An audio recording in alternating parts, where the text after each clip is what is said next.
like up around 30 on a consciousness scale. That's just Monroe's scale. She said they're working with my vocal cords. They're trying to, and you can hear her. It's like she's kind of talking in a hypnotic state. And a little bit of time passes, and then a voice that's still her vocal cords, but a completely different voice comes out describing she's okay, where she's in, and she describes being in this sort of like chrysalis state where she can see everything.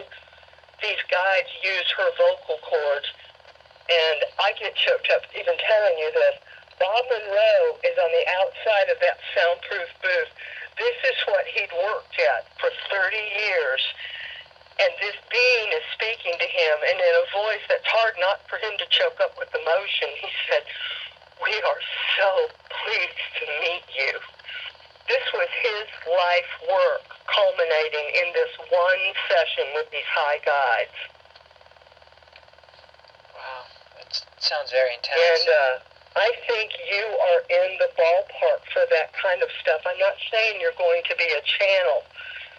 But that's what's weird. It's like you have a gift of observation, retention, and reportage.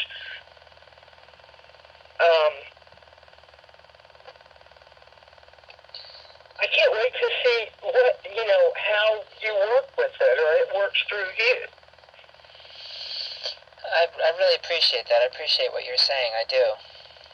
I'm processing it. I don't want you to think that I'm not taking that in. I know. Well, no, it's pretty ridiculous what I'm saying, but as I am describing this stuff and listening to your responses, I also think that they say we contain the memory of all the genes that go into making us.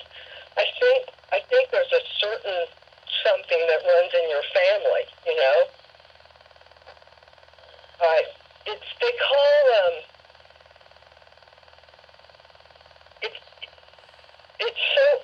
it's like when I'm talking to someone who's bereaved, for example, I will never tell a parent I understand how a parent outlives a child. I don't know. I have read, I'm sure you've read this, that in books of wisdom they say if we got it right on earth, we would mourn when a child is born and rejoice when someone dies. That's just not how we roll, Right. If we remember